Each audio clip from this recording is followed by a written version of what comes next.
Bengkulu ini kan terkait dengan OTT yang dilaksanakan oleh KPK. Jadi kalau secara teknis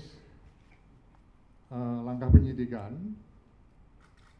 penegakan hukum tindak pidana korupsi yang dilakukan KPK silahkan nanti bisa ditanyakan pada KPK. Tapi intinya kita kan harus menghormati langkah-langkah hukum dilaksanakan oleh aparat penegak hukum. Dalam hal ini adalah KPK. Mengenai proses hukum dan sebagainya silakan nanti bisa tanya sama. Tapi terkait dengan status silakan dari KPU mungkin bisa menjawab.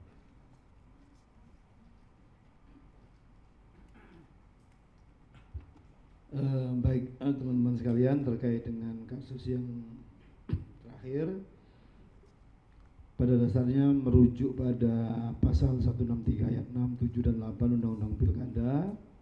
Secara normatif kami ingin menyampaikan dalam hal calon gubernur atau wakil nantinya terpilih ditetapkan menjadi yang terpilih tersangka pada saat pelantikan, yang bersangkutan tetap dilantik menjadi gubernur dan wakil gubernur. Dalam hal calon gubernur dan wakil gubernur terpilih ditetapkan menjadi terdakwa pada saat pelantikan, yang bersangkutan tetap dilantik.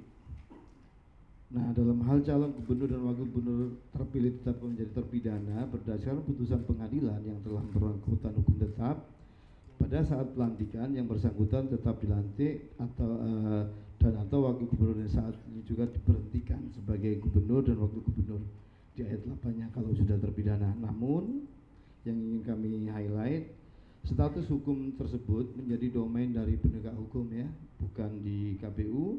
Adapun dalam pelaksanaannya di pungut hitung, KPU mengatur di PKPU 17 tahun 2024 yang berkaitan dengan tungsura.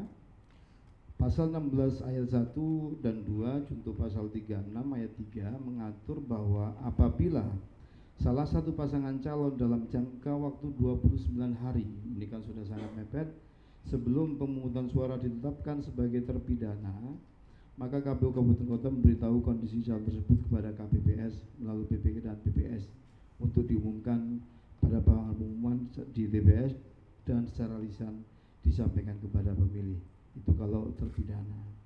Apabila KPPS menemukan pemilih mencoblos salah satu calon pasangan calon sebagaimana dimaksud pada surat suara, dinyatakan sah untuk calon pasangan calon yang bersangkutan.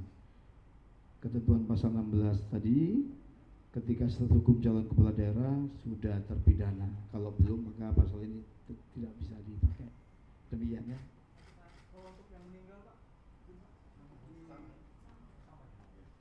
Yang meninggal juga demikian, jadi tidak ada penggantian calon di dalam masa 1 bulan ketika yang bersangkutan meninggal, jadi tetap dilakukan pemilihan. Nanti prosesnya yang meninggal akan diganti lewat mekanisme di DPRD.